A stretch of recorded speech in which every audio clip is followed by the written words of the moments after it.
lifelong learning institute at Vanderbilt University, offering intellectual courses for adults over 50.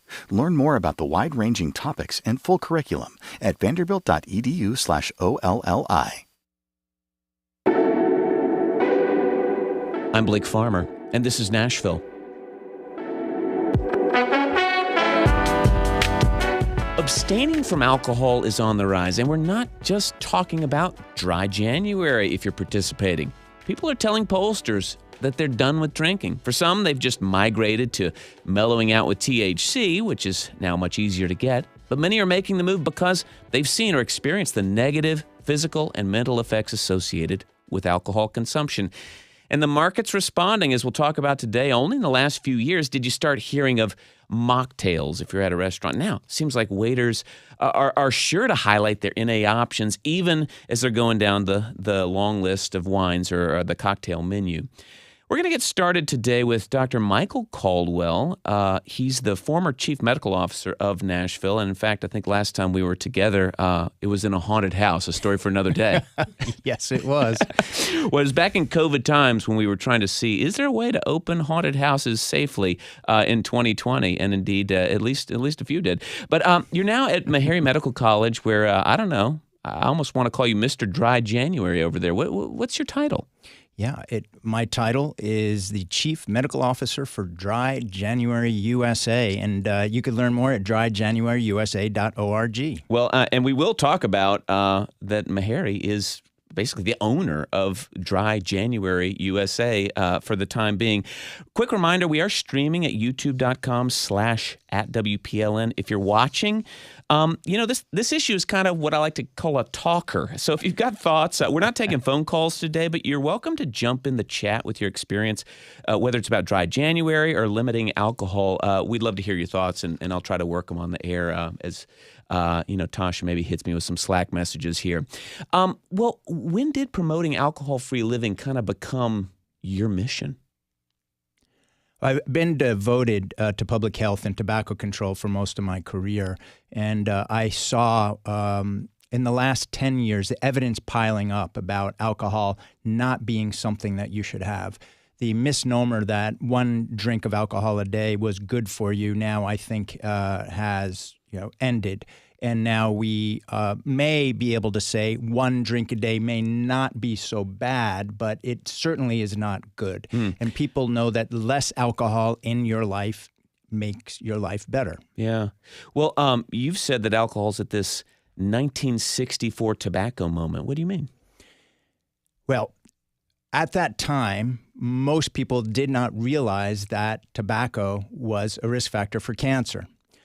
Similarly, a year ago, the Surgeon General put out an advisory linking alcohol to cancer. And if you look at that data, the majority of Americans went, whoa, I knew there were a lot of reasons to not drink alcohol, but I really didn't realize it caused cancer. I thought maybe I had to drink a gallon of gin a day to cause cirrhosis, but cancer, I didn't understand it. So I think this is a moment where we have great potential. We are able to provide education and get people to narrow that knowledge gap, because a lot of medical and public health people have known for a while there are 25 reasons to reduce alcohol in your life, but cancer scares people. Yeah. And especially people who are a little older, they think that, hey, what can I do to not give cancer a head start? Maybe I could eat less red meat. I could be active. I could also watch my blood pressure. I'm worried about dementia. What can I do to prepare myself for this later part of life? And suddenly they hear, oh, even a little bit of alcohol is linked to cancer. A lot of people call me up and said, Michael, I just didn't know. Yeah. Well, is alcohol really as harmful as smoking when you're kind of looking at the medical evidence? No, it is not. However, if you are really interested in trying to do everything you can about reducing your risk of certain cancers, especially breast cancer, and this is what drives me crazy is, as you know, in October, there are a few breast cancer foundations that will sell you an alcohol pink cocktail to raise money for breast cancer. I'm fine with that as long as they put a little bit of an education tool. Say, by the way, this may increase your risk of breast cancer. Or I mean, let's use the moment to try to make it enjoyable. We are not anti-alcohol at Dry January. We're about putting a mirror up to your own relationship with alcohol. We're about making sure that you are educated about what the science is and learning that you don't have to do it alone. We have a free app. It's called Try Dry. You can get it at dryjanuaryusa.org. And Meharry Medical College has always put a spotlight on the underserved or under-recognized issues. And let's face it, Blake, when you hear about opioids and fentanyl and drug trafficking, sometimes you think the only problem with drugs, but yet alcohol is used by at least 80% of all those people that use that too. It's fundamental, and not enough attention is being paid to the problem of alcohol in our society. Yeah. Well, how did this, storied, historically black medical college in town become the official U.S. hub for Dry January? Well, Dr. James Hildreth, our president, had a vision to start a school of global health. And since I had been the Nashville public health director and saw the impact of alcohol in our community, I had learned about Dry January, and I learned that it was an officially trademarked program out of England, and they were launching in different countries. They had not found a partner in the United States yet. So with Dr. Hildreth's support, we reached out to Alcohol Change UK, and we said we would like to be the official home for Dry January USA, and that's how it started. So a global program for a new school of global health, with a school that's now celebrating its 150th anniversary, that shines a spotlight on things in our community that need more light. You mentioned that Surgeon General warning that was issued, I guess, for the first time ever last year, I believe, about cancer. And then this year, I actually am trying to understand if it's really all that significant, but the Department of Health and Human Services at least changed the wording of the recommendation related to alcohol in the last week or so, that sort of just says we should limit alcohol consumption. Sort of, it seems to step aside from that sort of one drink a day for men, or one for women, two for men kind of a thing. Do you see any sort of step backwards at this moment? Well, I think there's a lot of my public health colleagues around the country that are seeing a number of decisions regarding health being kind of a little bit on the gas pedal and a little bit on the brake. What I mean by that is, what's happening with some of the vaccine recommendations. So alcohol is sort of like on that side. On the other side, they are trying to really make progress with certain types of food items. So let's face it, President Trump doesn't drink. The Secretary of Health and Human Services doesn't drink. There's a recognition that having less alcohol in your life is something to be modeled. If you're just joining us, I'm Blake Farmer. This is Nashville. We're talking about what it looks like to be drying out in a drinking town with Dr. Michael Caldwell of Meharry Medical College. Reminder, we're also streaming video at youtube.com/@WPLN, where we're also getting a Dry January chat going if you want to chime in. So producer Josh Deepin went to a tasting event at Killjoy Booze-Free Beverages on Sunday, and you'll see here just how much complexity these NA spirits still have. Anything else you want to try? Yeah, I'd love to try the St. Oak. I actually get Little Saints delivered regularly, so I'm really familiar with their the Ember, the St. Ember, and the. They have worked for 3 years on this. Yeah, oh wow! And really trying to get. Even like we were on a call with the owner, and she was talking about trying to get the.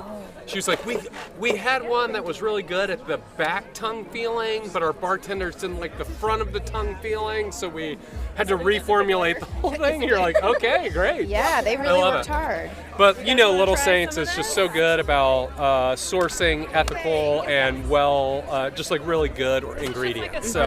Yeah, so listen, there's still some complexity there to these things. When Josh was sampling these soft spirits, he met people that are turning away from hard drinks, including Jason Horwitz. I know, again, people that will maybe have one alcoholic drink, one non-alcoholic drink.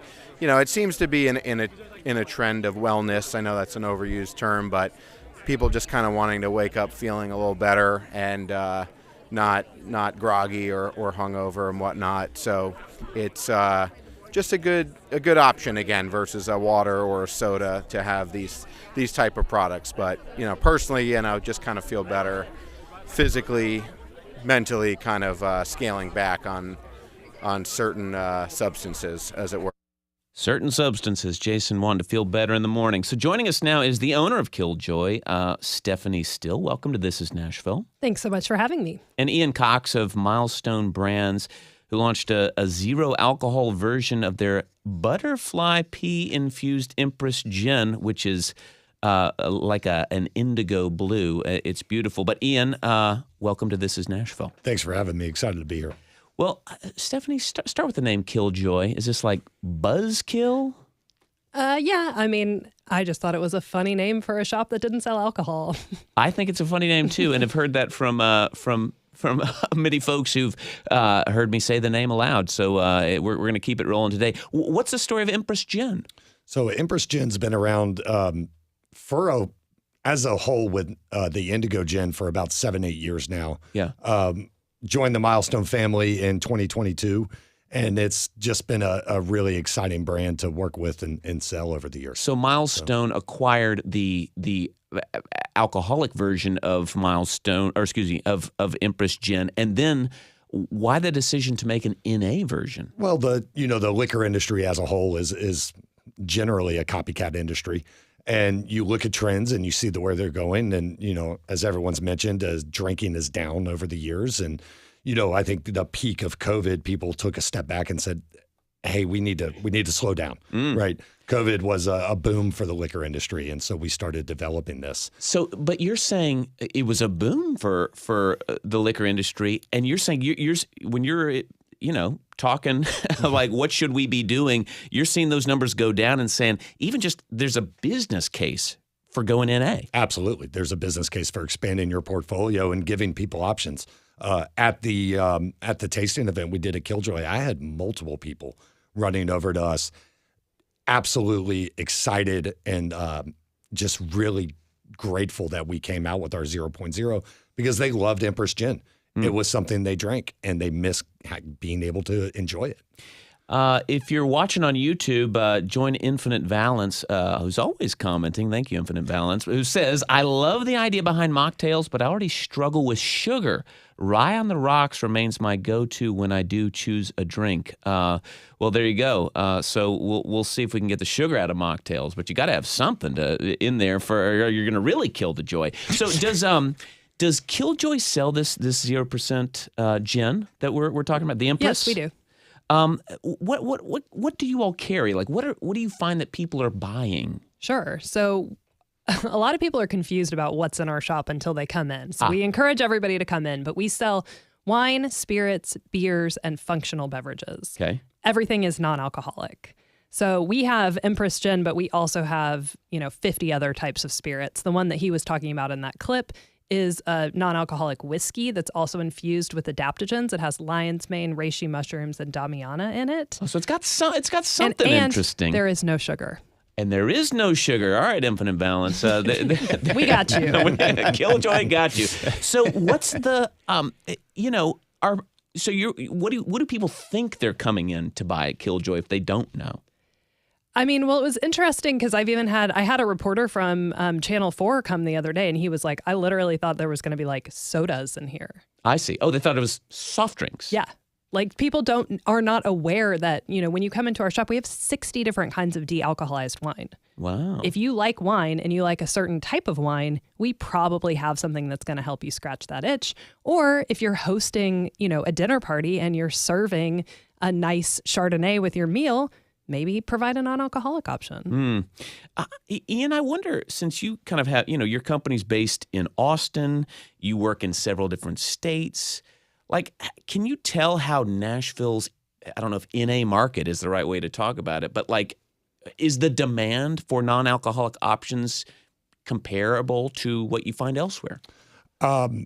It's not something that I've paid attention to elsewhere outside of really in Tennessee. It's a growing trend. I will say this, liquor stores are taking space away from other things and putting in sections for NA beverages. That's telling, right? Right.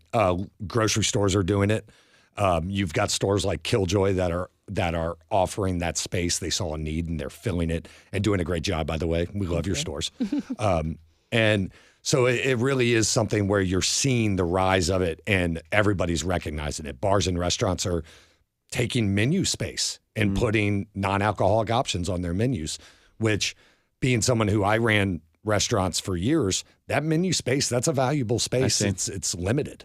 Blake, can I make one Dr. comment? Caldwell, I was going to say how grateful I am to Stephanie Styll and her leadership and entrepreneurship, because she's fulfilling an unmet need. There are a lot of people who struggle with alcohol and they turn away from alcohol. And the only option until Stephanie came by is to go to Total Wine and go for that little tiny non-alcoholic section. And you'd walk in and you have to see all this alcohol and get triggered, right? So now I can just go to Stephanie's place and feel a safe place and space and somebody who's fully knowledgeable about all those different cool things, as opposed to going to a big alcohol place and you say, hey, where's your NA section? And maybe 90% of people go, oh, I think it's over there. But wow, Stephanie has just risen up, not only here in Nashville, but nationally, to be able to help lead the way and give people a safe space. And that's actually emerging now into larger places where people can go and enjoy non-alcoholic drinks, adult non-alcoholic drinks. Right. That is an important word there, and we're going to get into that in just a moment, but we do need to take our first break. When we come back, a bit of backlash over mocktails, so hang with us, and we'll talk THC alternatives. Stay with us. This is Nashville.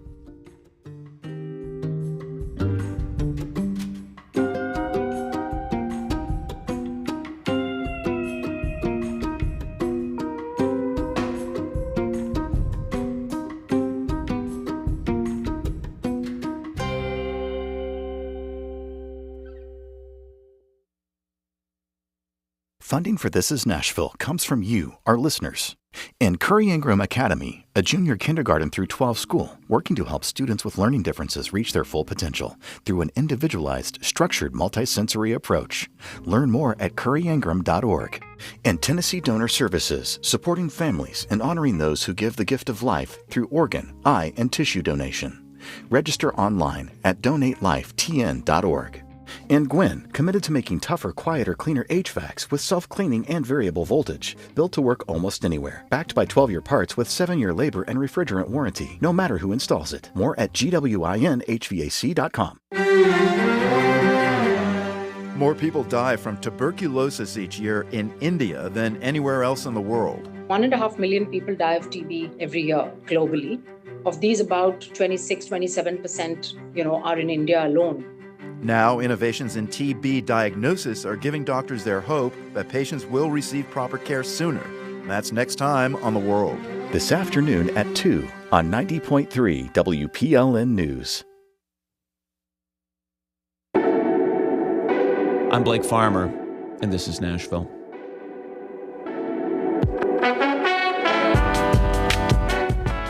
The Tennessean's Brad Schmidt wrote this week about his own experience as a recovering alcoholic being faced with so many cocktail lookalikes. He set the scene at a fancy steakhouse in Midtown, unnamed, with a couple of buddies who are also in recovery. He shows up and he sees this martini glass complete with the olives on a toothpick. And the others had highball glasses. And Brad has this visceral reaction, kind of a WTF moment. And then they laugh and say, don't worry, they're mocktails. But Brad was really shaken, and not in a good way. He decided imitation alcohol wasn't for him. What can be triggering is the non-alcoholic beer that tastes exactly like beer. The non-alcoholic gin, scotch, vodka that tastes exactly like that. I've had several friends in sobriety in recovery who've had 1 or 2 years sober working a program, and they'll have a non-alcoholic beer, and that has led them to buy a 6-pack of the real stuff and to relapse, which puts them in a dangerous place. Well, there's no one right way to move away from booze, as Brad would tell you, but thanks to Brad Schmidt for sharing his insights. And we're talking today about going dry in a drinking town. And, I'm wearing yellow sunglasses because of dry January. I learned today that yellow is the official color from Dr. Michael Caldwell, Mr. Dry January from Meharry Medical College, also wearing his shades and a yellow tie. Ty, not for me. But also here is Stephanie Styll of Killjoy Booze-Free Beverages and Ian Cox with Milestone Brands, which just launched an NA Gin at the end of last year. We are streaming video at youtube.com/@WPLN. How do you feel about the mocktail craze and liquor lookalikes? You can chime in at the chat, and we'll work that into our convo. So, Stephanie, you went alcohol-free, I think, personally in the last few years. What was that journey for you?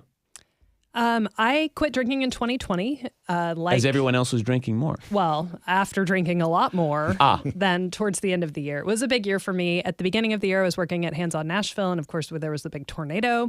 So it was very stressful. I also had a baby at the end of 2019, my first. So I'm a new mom working in disaster relief, now at home all the time, and alcohol is basically how I coped. You know, and I also I turned 40 that year.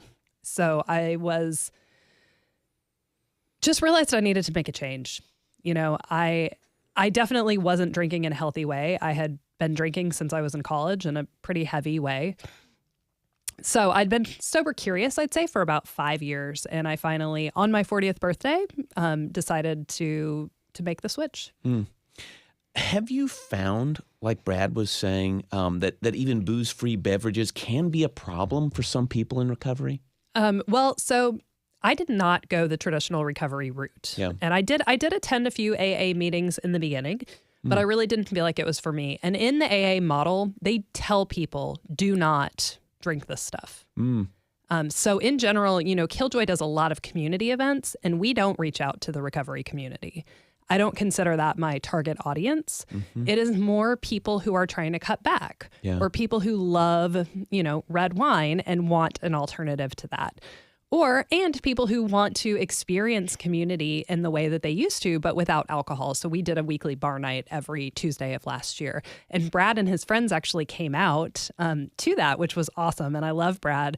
But yeah, it's not for everyone. It is absolutely not for everyone. And I think for me, what's so exciting right now is that there's a whole spectrum of ways to stop drinking. You don't have to be sober and you don't have to go to AA. And thinking that was the only way to quit drinking kept me drinking for a long time. I see. Recognizing that there are other ways to do it and that you can still have fun, you can still socialize, and you can still drink sophisticated drinks works for a lot of people. Yeah. Dr. Caldwell, do you have a position on NA alternatives for folks who've really been struggling with drinking, might need recovery? Yeah, our position is to listen to what the people in the community are saying. So the voice of Brad there is very important. And I loved the way he also put in his article the fact that he said, look, this is the way I feel, and I know I have stories of a few people, but he does also say the majority of people he knows. This is a good thing to have, these adult non-alcoholic beverages. So our position is one of a recognition that there is not one way to do it, that we need to be thoughtful and mindful and cautious, especially for people who have severe triggers that they may need to be concerned about. Interestingly, what Stephanie said about the Alcoholics Anonymous was the position for a long time of the National Institute of Health. They have a National Institute of Alcohol Abuse and Alcoholism. They used to be like zero, like don't even talk to me about it. Like you can never have this again. But there's a new concept now. It's called harm reduction, right? Harm reduction. And we're seeing this in the tobacco control industry. So, for example, people are saying, well, vaping is not as dangerous as combustible tobacco. But yet there are a lot of public health people struggling. They're saying, no, you have to be 0, 0, 0. So what you'll find is now here is a new issue, alcohol. Is there a way to get people, and once again, it's millions and millions of people that can be on this journey to reduce their alcohol, and that's okay for them. Yeah. And we want to be able to respond to them and not just be, yes or no. Well, Ian Cox, when you all are marketing this new brand, what do you see as like a target market? Is this people who are sort of self-regulating and trying to cut back? That's exactly it. Studies and statistics are showing that people who do drink will still drink non-alcoholic beverages. Yeah. I'm actually one of those. I was going to jump in on y'all's point that the way a lot of people are out. The way I drink, I'm a beer, and I like a neat pour of something, right? That's what I tend to do. The non-alcoholic beers, they've been getting better and better for years. Brands like Athletic and then all these other name brand. I mean, the Guinness NA is delicious. I have a friend that really enjoys it, and he was a Guinness drinker forever. But for me, there was never anything that really kind of scratched that itch for the neat pour of something, right? So having more and more spirits that are getting tastier and tastier that you don't have to mix heavily and cover up allows you to get that itch and keep you from drinking. Or you have one beer and then one NA beer. Exactly. Yeah. It'll keep you there. It does what your body needs, but it's healthier for you. And one other thing I want to point out is not all non-alcoholic beverages taste like alcohol. No. Like there's a lot of other flavors out there. So when Brad and his friends were at our bar night, they were able to find things to drink that were not triggering for them. I see. Yeah. A lot of them actually don't taste like alcohol, at least in my opinion. And that's been a big challenge for me in being able to, cut back on things like that. So to get something that you can drink on its own and taste good, it's a way to do it. So.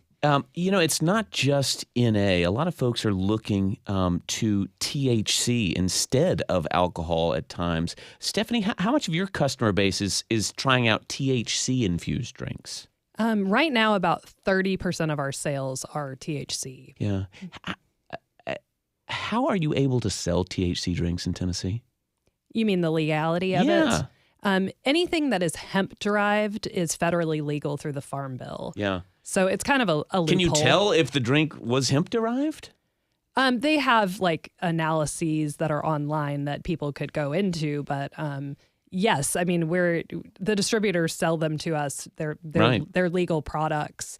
Yeah. I just think people sometimes are surprised, like, oh wait, I thought our state was not one that did that. Yeah. Dr. Caldwell, how does the medical community feel? And obviously, I'm sure there's a range of opinions, but about THC drinks in place of alcohol.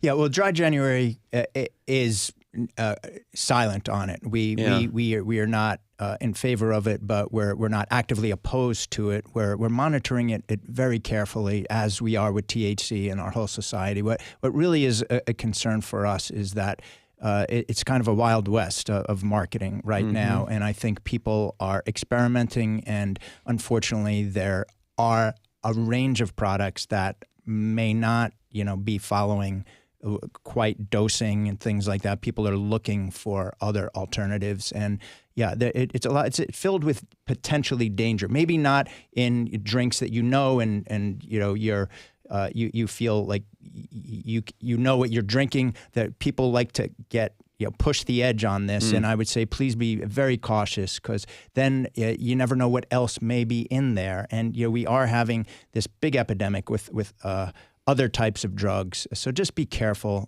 if you're experimenting with anything other than what maybe in Stephanie's shop that she has experience with.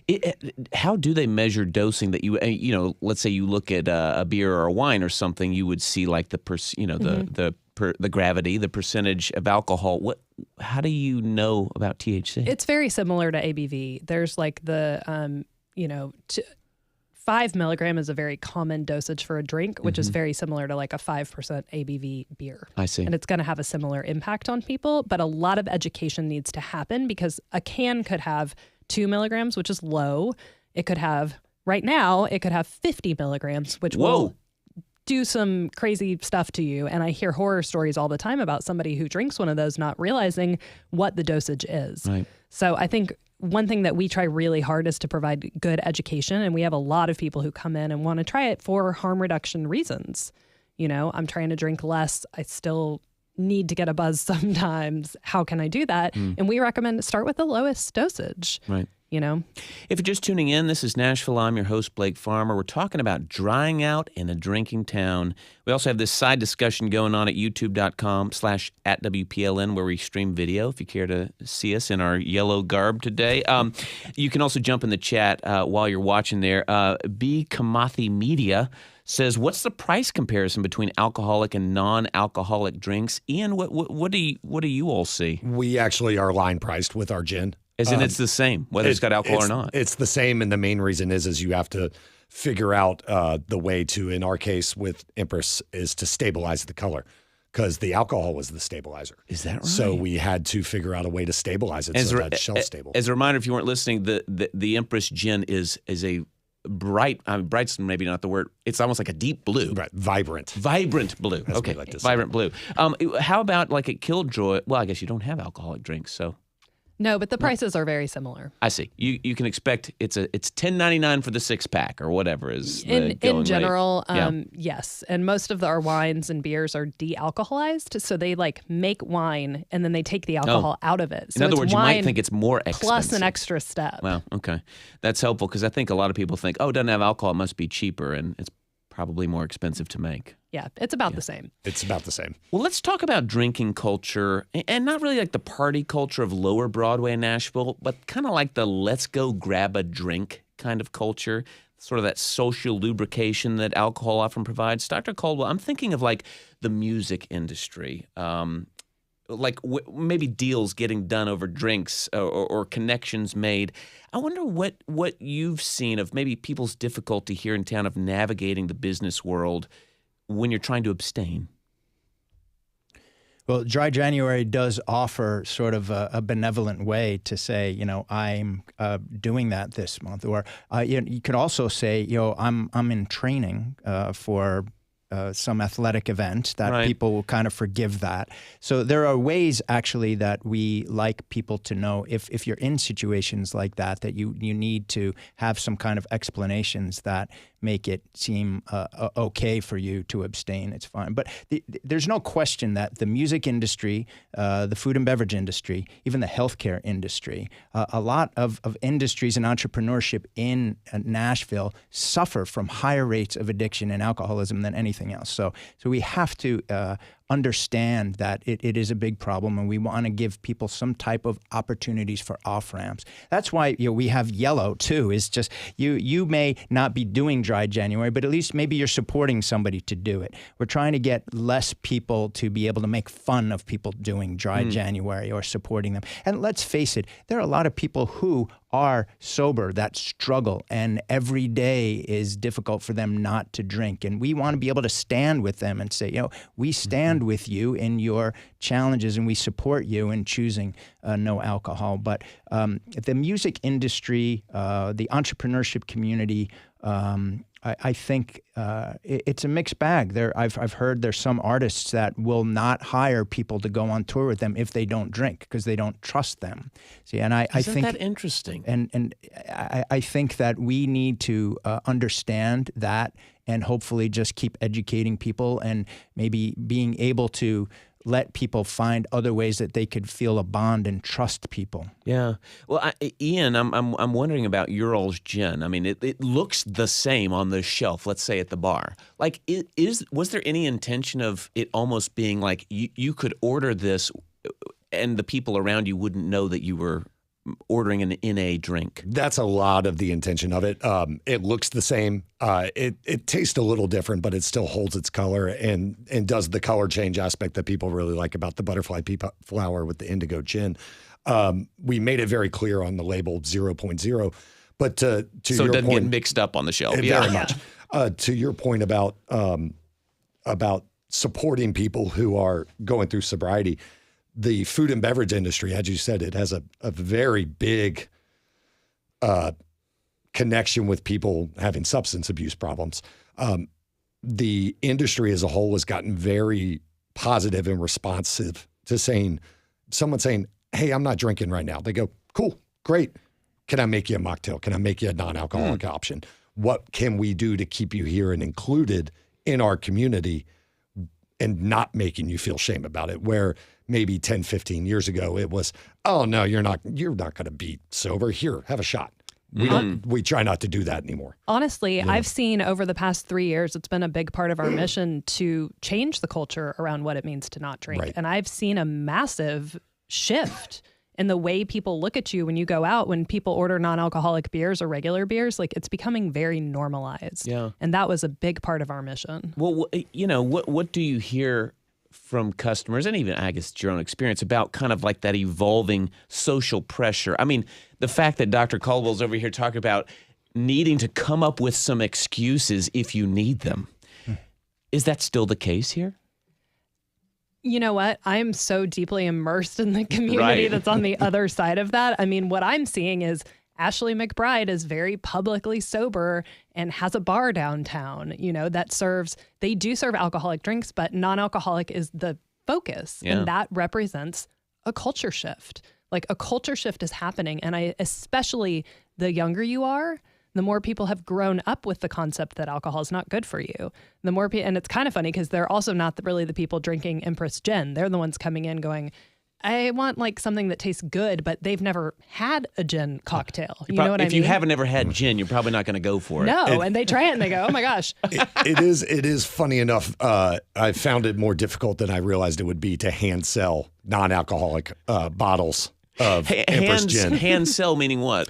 Going into a store, think of the times you've gone into a liquor store and someone said, hey, would you like to try this? To try to get you to buy hand it. sell. That's the hand sell. Those are set up tastings that we schedule out, and doing those with our Empress 0.0. It's because when people come into the liquor store, they're more than likely shopping for liquor. Yeah. So you almost need a place that they came here because they were looking for 0.0. These amazing places in town like Killjoy. Well, Killjoy, you got East Nashville, you got Berry Hill. You're going to have to open up, I don't know, on the west side or something. We're coming. No, I don't know. We're not really. You heard it right here. Well, Dr. Caldwell, I wonder if you could kind of help us understand where we are in this moment. And we saw the big surge in COVID. And now we're seeing, I don't know, the pendulum kind of swinging the other way, it appears. Is there any reason that you feel like this might just stick? Yeah, there's no going back. And I think the inflection point is really the Surgeon General's advisory. Even though it was just cancer, I think more and more the evidence is piling up. And it will continue to pile up. And this knowledge gap that people have with not really understanding that alcohol is not good for you, there's 20 reasons for it. Whether you care about your brain, your heart, your blood pressure, your cholesterol, your weight, your exercise, there's a reason for you to have less alcohol in your life. And I think this is that inflection point. We are going to think back at this. We'll talk again 10 or 20 years and we'll say, yeah, wow, we've come a long way. Can you imagine being where we were in 1964 and seeing where we are now? With smoking. With smoking. And the rapid decrease in heart disease, stroke, cancer, COPD, which is pulmonary disease. That over a third of the reduction has just been because of reduction in tobacco. So I believe that we can and are on a pathway that is not going to change. Well, we're going to say goodbye to Stephanie Styll, Ian Cox, and Michael Caldwell. Thank you all for joining us in an important discussion. Thanks for having us. Thank you, and please go to dryjanuaryusa.org and download that Try Dry app. And thanks so much to you, Blake. And Meharry Medical College is 150 years old. Well, thank you, Dr. Caldwell. When we come back, we're going to talk about sobriety and sports in this city. It's a show about drying out in a drinking town. Stay with us. This is Nashville.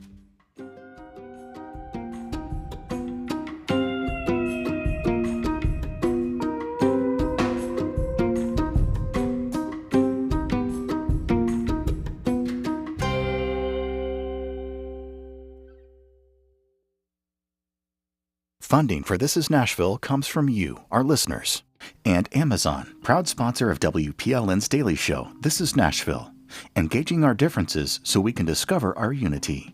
More on Amazon's community work at aboutamazon.com. And Artisan Build Construct, offering a collaborative full-service approach to residential and commercial construction, specializing in historic home remodeling throughout Middle Tennessee. Learn more at artisanbuildconstruct.com. And Belmont University's Master of Science in Applied Analytics, fully online and asynchronous, built to fit a professional schedule, designed to advance analytical skills and create impact across organizations. More at belmont.edu. Sometimes the news raises as many questions as it answers. How did things get this way? Why do we do that here? Has this kind of thing happened before? And you know what? I'm not one to let those questions go unanswered. I'm Nina Cardona, and every weekday I share the latest local news and dig into history to uncover the backstory. It's all on the Nashvillager podcast, and you can listen at WPLN.org or wherever you get your podcasts.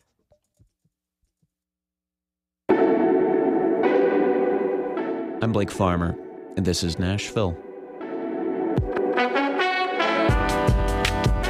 You know, people are almost proud of drinking culture surrounding pro sports. In 2012, the Chicago Bears trounced the Titans, and their local NBC affiliate reported, rather proudly, that several bars in Nashville ran out of bottled beer by the end of the day, leading to headlines about drinking the town dry. I find this a tad hard to believe, but a company that sells blood alcohol meters that sync with your smartphone collected data about NFL fans, from NFL fans rather, and found that Titans fans had the highest blood alcohol content of any fans in the country. Not saying you can take it to the bank, but an interesting bit of info there, and maybe our next guest can believe it. We're talking about drying out in a drinking town, and we're ending the hour about drinking in sports. And our guest is Titans season ticket holder and teetotaler Hal Tayip. Welcome to This Is Nashville. Hey, thanks for having me, Blake. I don't know if you call yourself a teetotaler. It's just a fun word to say. Sorry.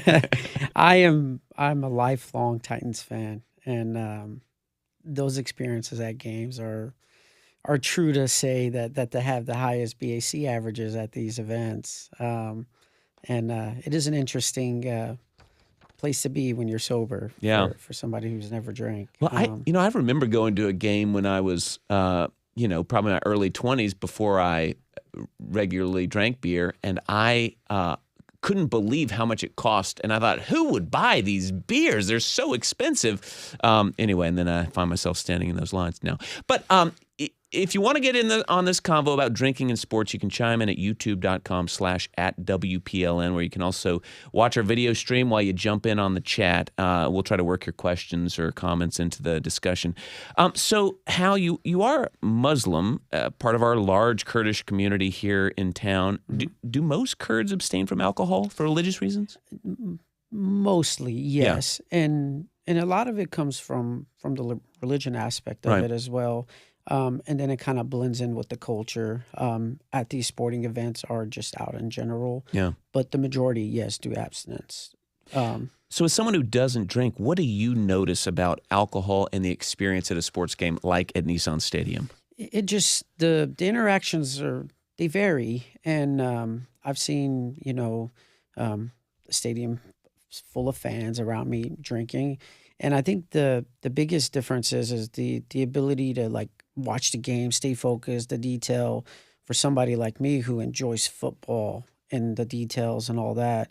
I feel like if I did have a drink, I wouldn't be able to stay honed in the same way as if I was, had a drink. Right, because it's a complex game. You could sort of see if someone caught a touchdown pass, but you're not seeing all that's happening away from the ball, all that stuff. Yeah, and being there, that's one of the aspects I always think about is that if I was to be there and not be sober, then I would miss the little nuances of the game that I enjoy, a big block and other aspects of it that make me a big fan and all the details that go in it. So how do you manage being surrounded by people, slinging Budweiser all over the place? You kind of I've gotten used to it, but you kind of have to be careful because I've seen certain incidents where a fight is about to break out where, a gentleman is with his family and he wants to fight. Whereas if he was sober, that may have not been the case because he may think this is not a good place for this. My wife and my kids are with me.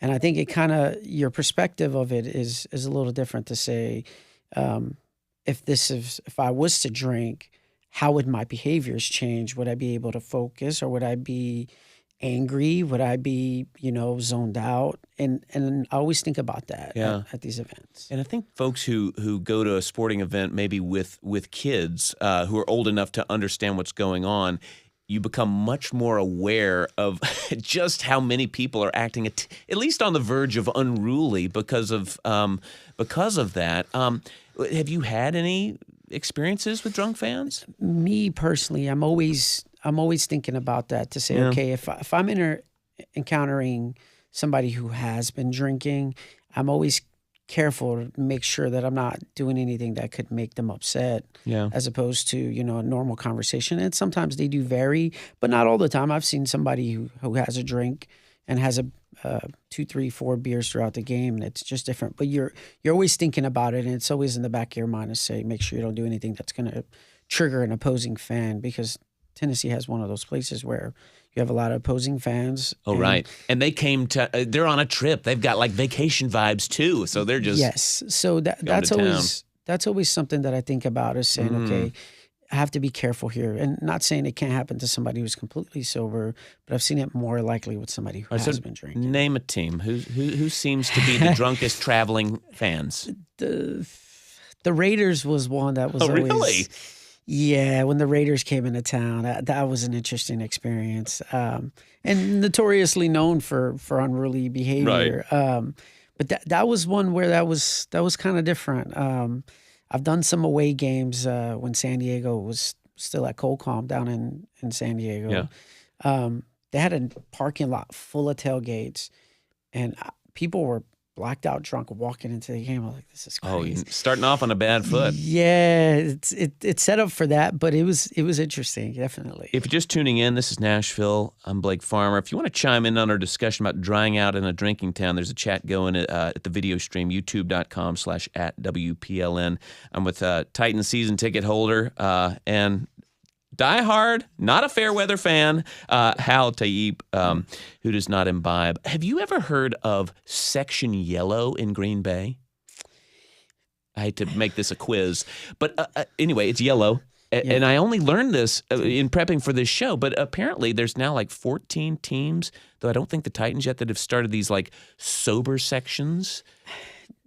I don't know about any of the stadiums I've been. I've been to quite a few away games, and like Buffalo is one where, again, pregame was wild. Like, right. Yeah, and I don't know. I know the new stadium, the Titans are going to get a mosh pit. Now, I don't know if the fan base mosh pit that we're getting here is going to be sober, but they are getting a mosh pit in the new stadium. I don't know about a mosh pit. You're saying where people could just stand and watch the game? Yeah, it'll be a standing section. I see. So you'd want to be. I see why you might want to be careful about alcohol with that too. Yeah. So I don't know. For somebody who goes to a game not at all to drink, would you find yourself in one of those sections, even though like sobriety recovery is not the reason? If I was to go to a away game, it's more than likely not I would seek out something like that, especially in Green Bay or in a city that I know it's kind of maybe Philly, maybe the same thing. You know, fans who are a bit more unruly. That would be something that I would definitely consider. Yeah. And not that it bothers me at this point in my life, but when it's so prevalent and it's around you all the time, you want to be able to curb that temptation when it's around you. Maybe you want to have a bottle. You know, I've seen the Predators, as in hockey, started a recovery night a couple years ago. Nashville SC has kind of advertised their NA options at their concession stands during soccer matches. Do you see any sport in town kind of being more friendly to non-drinkers? At least not that I've noticed, because it's just part of the culture, right? And but it's not necessarily part of soccer, right? I mean, didn't they, when they were playing World Cup games in Qatar, it was like, I think famously there was no alcohol. Yeah, so it does work, but there was a lot of pushback in the beginning, and the tournament ended up being a great event, and you didn't hear about a lot of incidents. And I think that's sort of like the model that follows that maybe they should look at. But sporting events in American culture in general, the ones that I've been to, alcohol is such on the forefront that when I go, you know, I get invited to tailgates with the Titans, and I'm like, I can't go to a Bud Light event. You don't even really want to go because you're like, this is so about alcohol. It's not. It's just the fact that I'll be there, and if I'm not drinking, I feel like a sore thumb, and you're not there drinking with everybody else. It kind of makes you feel timid because everybody else is doing it, and you're like, well, I don't want to be there if I'm the only one that's not going to be doing it. And I'm guessing people would say, oh, no, it's fine. We'd love to have you anyway. But you're saying you feel like an outsider. Yeah, definitely. I think the biggest part of it is that when I go to these events, I enjoy the events. And if I'm afraid that if I have a drink, it'll change the way my mind can be. And I don't want that to happen. As outside of the religion aspect of it and all the things that entails itself. Well, how do you think pro sports could make it more inclusive for people who don't drink? Because it certainly seems far-fetched that they would, go drive for a game. But is there a way? I think a good way would be to follow that model in Qatar to say, hey, let's do half of the section where you have drinks and half of them you don't. Or the alternatives now, as we listened to the segment earlier with Killjoy and Jen, where you can have alternatives where, people who are non-alcoholic drinkers are people who are recovering to have these at these events. I think it would be something to think about. I don't know what the cost would be to have that. Well, if you could replace some of the many, many kiosks, let's say at Nissan Stadium, that sell beer and liquor, what would you replace it with? That's a tough choice. So they have sodas. I would look to alcohol alternatives because somebody who doesn't drink, who's never had a drink in his life, for instance, I like having a cigar. With my cigar, I like to have an athletic beer. Which isn't that fun? I don't think you could smoke a cigar at a... No, but if I had... Isn't that interesting, though, that is not allowed? If I was to have it at a stadium, I would probably look for coffee, look for something, the alternative. But let's say, to cancel that out, Killjoy would be... What they have there would be a all right, cancel it. He was going to say cigar bar. Instead, he says Killjoy. Let him run a kiosk. Yeah. You heard it right here. Well, Tayip, thank you so much for providing some of your insights today. Appreciate it. Thank you for having me. Well, thank you for tuning in this hour. This is Nashville is a production of Nashville Public Radio. If you missed yesterday's show, we got to know teacher Ben Slinkard, better known as a drag performer, Kennedy Ann Scott. He's written about his experience in a new book authored with other drag performers. You can listen in the podcast feed or at thisisnashville.org.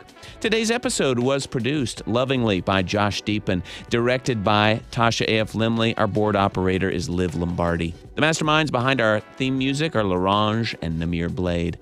The conversation doesn't end here. You can comment, tell us what you want to hear on the show by leaving us a message at 615-751-2500.